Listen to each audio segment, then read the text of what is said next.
Hollywood, with all its glamorous lights, sparkling red carpets, and timeless movie legends, can often feel like a world where stories are larger than life. But even in this glittering universe, some tragedies shake the ground so deeply that the shock travels far beyond Los Angeles. The sudden death of legendary actress Diane Keaton at the age of 79 was exactly that kind of moment, a moment that left fans, filmmakers, and the entire entertainment world stunned, confused, and searching for answers. Only a few days earlier, she had been seen smiling and laughing at Jack Nicholson's lavish birthday party. With a warm glow of golden lamps, the soft tunes of smooth jazz, and the clinking of red wine glasses created a scene of calm celebration. The night was filled with laughter, old memories, and gentle teasing between longtime friends who shared decades of Hollywood history. Diane, known for her quiet grace and unmistakable charm, was invited as a special guest, not only because she was a respected colleague, but because she had a unique place in Jack Nicholson's life, a place somewhere between soulmate, muse, and the one friend who understood him in ways others simply could not. They had known each other for over 40 years, and despite never being an official couple, their connection fascinated millions. But behind the party lights, a deeper, more complicated history lingered between them, a history few people truly understood. When news broke that Diane had passed away suddenly at her Brentwood home, followed by headlines claiming that Jack Nicholson was being questioned by police, Hollywood froze in disbelief. Speculation grew at lightning speed. Why was Jack involved? What happened during their private rooftop conversation at the party? And why did several strange details in the scene begin surfacing so quickly? Like a shattered wine glass on the terrace, a tense voice overheard by a server, and handwritten letters bearing the initial J found later in Diane's home. Even more unsettling was the discovery that there were no security camera recordings from the rooftop that night, something almost unthinkable for a mansion of Jack Nicholson's status. Police described it as a technical failure, but the timing felt too perfect, too convenient, and whispers began to rise. The story of Diane and Jack stretched back to 1978, to their first meeting in a bustling production room during the making of Reds. Diane, fresh from her success in Annie Hall, walked in holding a script, her hair a little messy and her voice trembling slightly from the cold. Jack Nicholson, already an icon, looked at her from behind his trademark dark sunglasses and calmly asked if she was a troublemaker keeping Warren Beatty awake at night. What followed was a playful exchange that sparked a strange, indescribable connection. Something not quite romance, but more than friendship, a tie that would outlast time, distance, and the many complicated turns of their lives. Over the decades, their bond grew into a unique emotional rhythm that only they seemed to understand. They appeared together at art shows, exchanged nightly phone calls, and created unforgettable on-screen magic in Something's Got to Give. But beneath their laughter and easy conversations, there were hidden tensions, old emotions, unspoken feelings, and the heavy presence of Al Pacino, Diane's complicated long-term ex-lover. These buried emotions appeared to resurface the night of the birthday party, when witnesses reported a sudden argument between Diane and Jack on the rooftop. What was said during those 20 minutes? What had pushed Diane to raise her voice? And why did Jack look so shaken the next morning? Even as police officially stated there were no signs of foul play, they added one chilling sentence that refused to leave the public's mind. We need to clarify the sequence of events before Miss Keaton's passing. That single line opened the door to a storm that neither Jack nor Hollywood were prepared for, turning a private tragedy into one of the most mysterious and emotionally charged stories the film industry had seen in years. The search warrant placed on Jack Nicholson's mansion instantly became the loudest story on every major news channel, and Hollywood felt the tremor. Police cars lined the long driveway like silent guards, their red and blue lights painting the white walls with restless colors.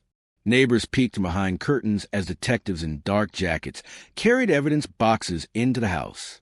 The rooftop where the birthday party took place was sealed with yellow tape, blowing slightly in the cool California wind.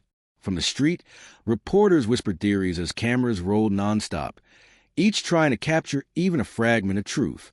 Inside the house, the atmosphere was heavy, still holding the ghosts of conversations, music, and laughter that had filled it only days earlier. Officers took their time moving from room to room, paying special attention to the terrace where the broken wine glass had been found. They used bright flashlights to inspect every corner, hoping that something, even a tiny fiber, could give direction to the chaotic case. The first discovery came sooner than anyone expected. A handwritten note tucked between two art books in Jack's private study. The paper looked old and slightly creased, and although it wasn't signed, the handwriting strongly resembled Diane's. It read only a few words, but they carried heavy meaning. "Stop trying to save me." The police bagged the note as evidence, deepening the mystery. Meanwhile, outside, rumors exploded like wildfire. A well-known gossip reporter claimed police found new proof that the argument on the rooftop was far more serious than first believed. Others speculated that the sedatives in Diane's system were too strong to have been taken accidentally. Talk shows brought in legal experts who stared at the camera with solemn faces and spoke in low, intense tones.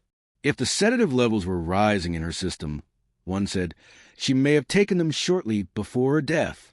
The question is, where and with whom? The phrase spread everywhere. With whom? The pressure on police grew instantly. They were forced to release a short statement saying the investigation had expanded, not because Jack Nicholson was suspected of wrongdoing, but because several inconsistencies needed clarification. Of course, that line only made things worse. Suddenly, every social media platform was overflowing with theories. Some pointed fingers at Jack. Others blamed Al Pacino, especially after old videos resurfaced showing him and Diane having tense interactions during interviews. A few fans blamed Hollywood itself, saying the industry crushed people emotionally until they couldn't breathe. Through all this noise, Jack remained silent. His home stayed locked. His phone lines were disconnected. Even his closest friends said they hadn't seen him. But police were not done. As they continued searching the mansion, they found something chilling near the rooftop bar cabinet. A wine cork with faint traces of fingerprints, and a smudge of what looked like dried liquid, different in color from the wine served that night. It was immediately taken to the forensic lab for testing. A detective commented off the record that whatever is on that cork might change the entire direction of this case. That sentence leaked to the press within hours, fueling the fire even further. Meanwhile, another team of officers followed a different lead. The argument on the balcony. They located the server who had overheard the shouting. The young man, only 23, looked terrified when cameras followed him outside his apartment. But police managed to get a deeper statement. He said Diane sounded scared, not angry. She kept repeating, "You're not listening," while Jack kept trying to calm her. Then came the sound of a glass hitting the floor, something the server had assumed was accidental at the time. But now, under the weight of the investigation, he was no longer sure. This single testimony became the center of public attention overnight. No one knew what a glass meant, who dropped it, or why it was so quickly cleaned. But as one journalist wrote, "Broken glass always tells a story. This one just hasn't spoken yet." When news broke that legendary actress Diane Keaton had passed away, the entire entertainment world froze in shock. Diane was not just another Hollywood star. She was a symbol of grace, talent, humor, and honesty. Her roles in movies like Annie Hall, The Godfather, and many others had made her a beloved figure for generations. So when people heard that her death might not be as simple as it first seemed, confusion spread very quickly. At first, everyone believed she had died peacefully at home, but later that same day, a rumor appeared online saying that police were quietly questioning Jack Nicholson, one of Hollywood's most famous actors and one of Diane Keaton's old friends. This rumor grew so fast that soon it turned into headlines everywhere. Suddenly, people were asking, why Jack? What really happened? Was he close to her before she died? Did they argue? Did he know something important? These questions created fear and curiosity at the same time. For many fans, the idea that Jack Nicholson could be under any kind of investigation was unbelievable. He is known for his friendly smile, funny personality, and decades of iconic movies, not for being involved in sad or dark situations. But as new details came out from unnamed sources, people on social media started believing there might be more to the story. Some said that Jack and Diane had spoken recently after years of almost no contact. Others claimed that Diane had written letters mentioning unresolved feelings from the past. Whether these rumors were true or not, they were enough to make people suspicious. Hollywood insiders also began to whisper that Diane Keaton had been worried about someone during the last month, No one knew who that person was. But because Jack Nicholson was such a big presence in her life long ago, his name naturally came up. Police did not release any official statement right away, which made things even more confusing, because silence often feels like confirmation. News channels picked up the story and repeated it again and again. Fans cried online, saying they could not imagine Diane gone, and now they also had to deal with a possible scandal around her death. The whole situation felt like a movie, but this time it was painfully real. People remembered how close Jack and Diane used to be, how they starred together, how they laughed in interviews, and how they always spoke about each other with respect, even after years without working together. So for many people, the idea of Jack being connected to her death felt wrong, unfair, and heartbreaking. Yet the mystery around Diane's final days kept growing thicker. Some neighbors said they heard voices in her house the night before she died. Others said she had been stressed, but no one knew why. As the public tried to understand what was happening, one question kept echoing everywhere. Was Diane's passing really natural, or was something being hidden? And if something was hidden, what role, if any, did Jack Nicholson have in it? This first wave of confusion created the foundation for one of Hollywood's most talked about mysteries as investigators looked deeper into Diane Keaton's last movements. New pieces of information began to appear, and each one created even more confusion. According to early reports, Diane had spoken to a few friends in the week before her death. Some describe her as cheerful and calm, while others said she seemed strangely emotional, almost as if she was carrying a heavy burden. One friend mentioned that Diane had been sorting old letters and journals, which was unusual for her. She normally liked to keep her private life separate and organized, but suddenly she had become focused on her past, especially on people who once mattered deeply to her. This detail made investigators curious, because it suggested she might have been dealing with unresolved feelings or old memories that had unexpectedly resurfaced. Another surprising discovery was that Diane had received a phone call from an unknown number shortly before she died. Police traced the number to a prepaid phone, which made things look even more mysterious. When the media found out, they immediately connected this unknown call to Jack Nicholson, even though there was no proof at all. Reporters began to claim that Jack had been trying to contact Diane, and that perhaps the phone call came from him. Fans were torn. Some trusted him completely and said he would never do anything harmful, while others pointed out that Hollywood history is full of secrets, and no one truly knows what happens behind closed doors. Jack Nicholson himself stayed silent, which only added more fuel to the fire. Silence from a major celebrity usually means one of two things. Either they are respecting privacy, or they are being advised not to speak publicly during an investigation. That silence made every rumor feel louder. Meanwhile, Diane's personal assistant gave a statement saying Diane had been stressed about something personal. However, when reporters asked her what that personal matter was, she refused to explain. That refusal made people think the issue was very serious. Then came another shock. Diane's lawyer confirmed that she had been updating her will just days before her death. Whenever someone updates their will, people naturally wonder why. Was Diane preparing for something? Did she know she might not have much time left? Or was it simply a responsible decision that had nothing to do with her passing? The lack of clear answers kept the public on edge. Every hour, new theories formed online. Some said Diane had reconnected with Jack, and the two were discussing something important. Others said they had argued about an old secret that was never revealed. Still others believed the investigation was only routine, and people were overreacting. But the truth was simple. No one outside the investigation actually knew anything. That uncertainty made everything feel darker and heavier. Police teams checked Diane's home, gathered her medical records, spoke to her neighbors, collected video footage from nearby cameras, and tried to piece together the final timeline of her life. During all of this, Jack Nicholson remained quiet and out of sight, but the pressure around him kept growing. Even though there was no confirmed evidence linking him to Diane's death, the public conversation kept pulling his name back in.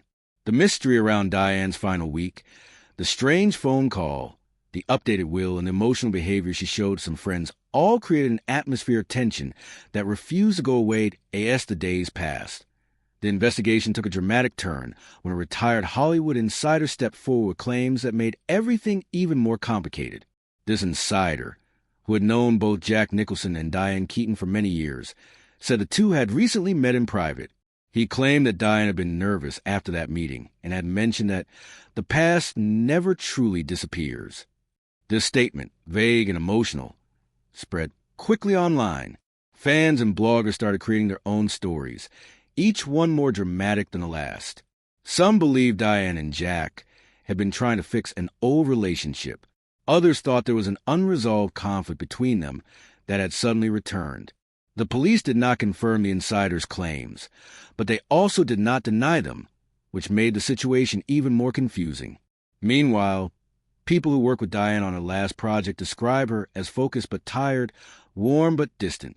She smiled in public, but close friends said her smile looked different, almost forced. They felt she was carrying a secret she was afraid to share. At the same time, Jack Nicholson's neighbors claimed they had seen more police cars near his home than usual. Was that true? No one knew, but the rumor spread like fire. Even though Jack had not been accused of anything, people began to treat him like a suspect. TV channels analyzed old interviews where Jack and Diane talked about each other, hoping to find hidden meaning in their words. Fans watched these videos and wrote comments saying they could sense underlying tension.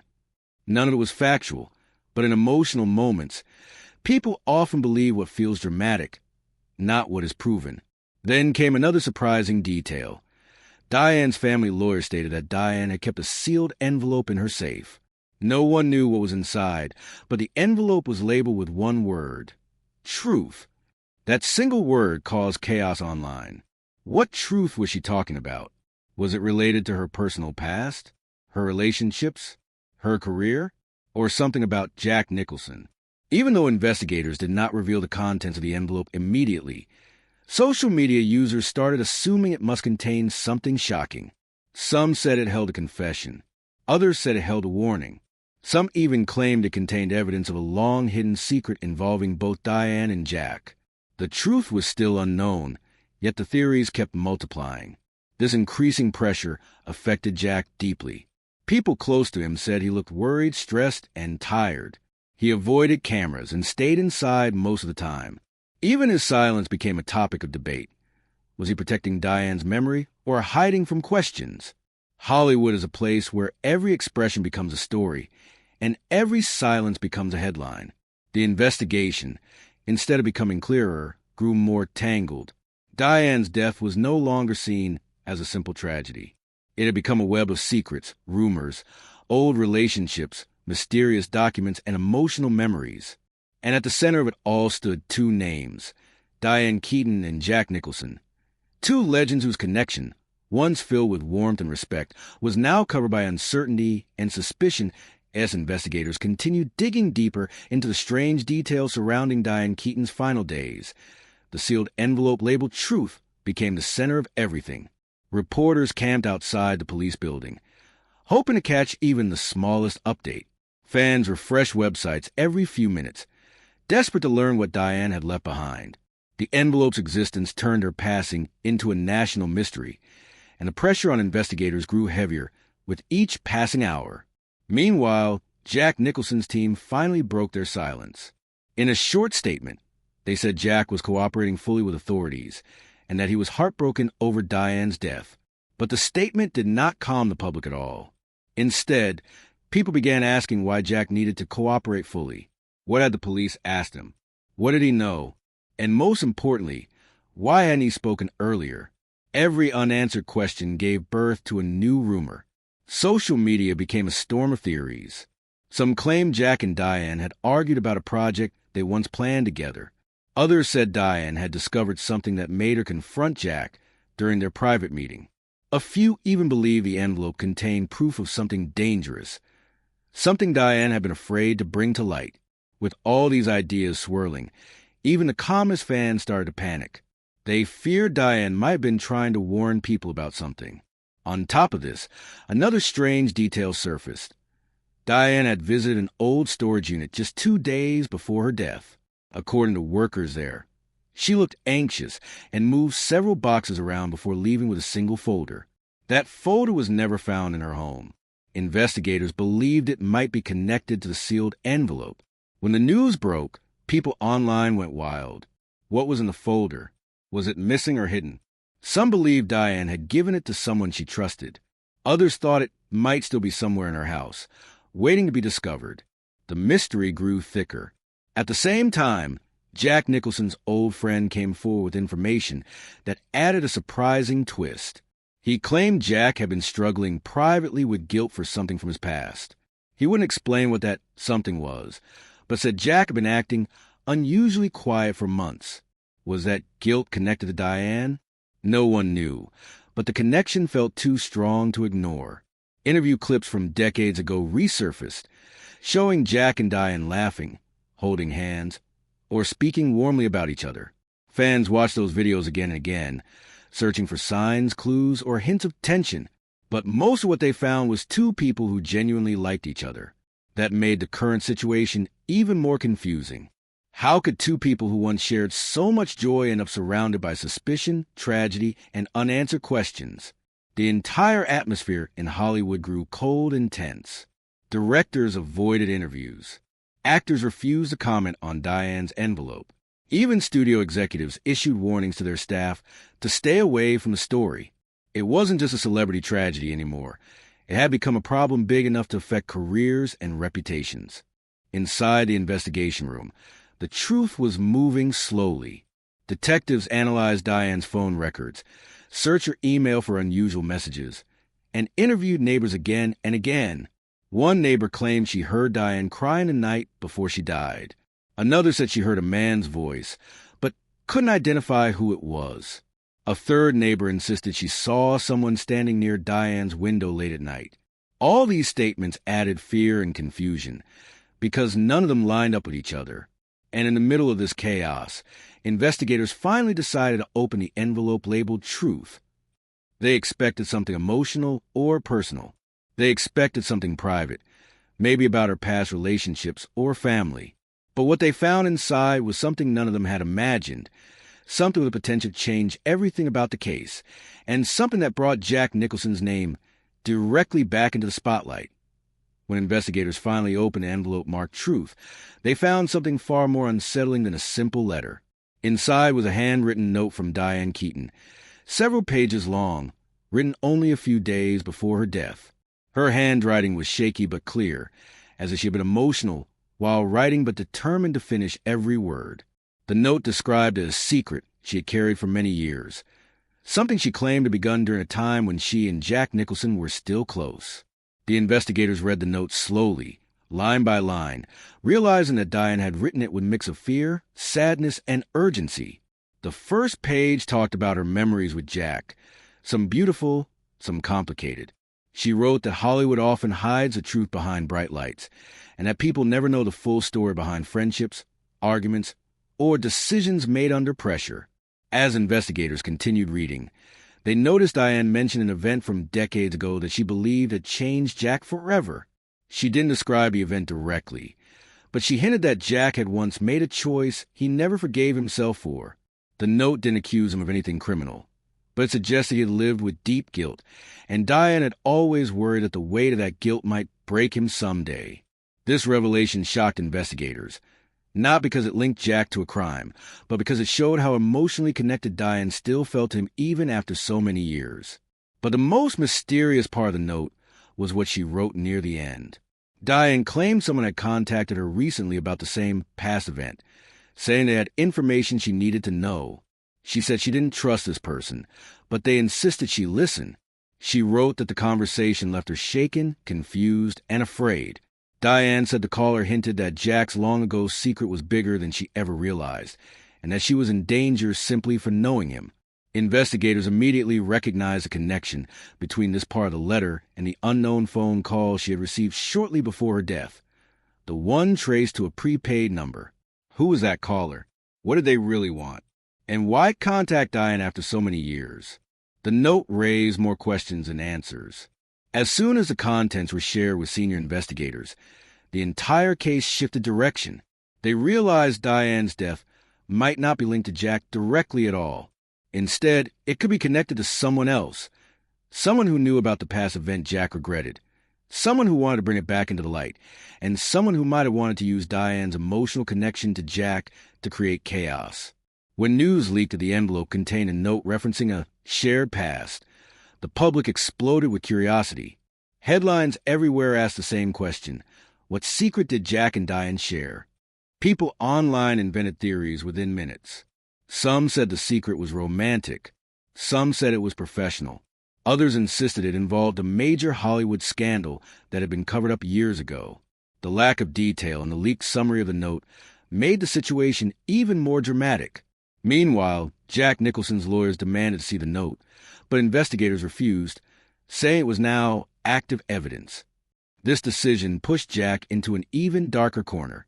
He couldn't defend himself against rumors he didn't have access to. He couldn't explain what Diane meant by the past event without revealing things he had kept private for decades. And he definitely couldn't control the way the public twisted every piece of information into something frightening. Friends close to Jack said he spent hours pacing his home, refusing interviews, barely eating, and struggling to understand why his name was suddenly linked to the most tragic moment of Diane's life. He reportedly kept repeating the words, "Why now?" and "Why her?" making his friends believe he was hiding fear, not guilt, but fear of what was coming. The investigators, now armed with Diane's letter, began to focus on the unknown caller, the missing folder from the storage unit, and the emotional struggle both Diane and Jack seemed to have carried for years. Whatever happened in the past was powerful enough to affect them decades later. And now, with Diane gone, the truth was becoming more dangerous than ever as the investigation widened. Detectives shifted their attention to a mysterious phone call that Diane had received shortly before her death, the same call she mentioned in her letter. They needed to know who contacted her, what they said, and how that conversation pushed her into such emotional distress. The prepaid number gave them almost nothing. It wasn't tied to a name, an address, or even a city. The phone had been purchased with cash, activated briefly, and used only 3 times. Once to contact Diane, once to check voicemail, and once a location near a quiet road outside Los Angeles where security cameras were scarce. This careful planning made investigators suspect that the caller was someone who knew how to avoid being tracked. But then a new detail surfaced. A gas station camera located miles away caught a blurry image of a person using a phone around the same time as when the calls connected to prepaid number. The image was low quality, and the person wore a hat and glasses, making identification impossible. Still, investigators felt they were finally getting closer. When they compared the timestamp with nearby traffic cameras, they discovered something chilling. Right after the phone call to Diane, a black car drove toward Diane's neighborhood. The license plate wasn't visible, but the shape of the car was distinct. It was an older model luxury sedan, the kind rarely seen anymore. Investigators didn't have proof that the car belonged to the caller, but the timing was too precise to ignore. This development created a storm online. People began speculating that Diane had been visited the night before she died, possibly by the same person who called her. Some believed the visitor was a stranger. Others said it was someone from her past, maybe someone who knew Jack, someone who wanted revenge, or someone who feared Diane might expose something important. Theories multiplied faster than ever. Meanwhile, the missing folder Diane had taken from her storage unit became one of the biggest questions in the case. Investigators searched her home from top to bottom, but the folder was nowhere to be found. They interviewed friends, family, co-workers, and even the storage facility employees again,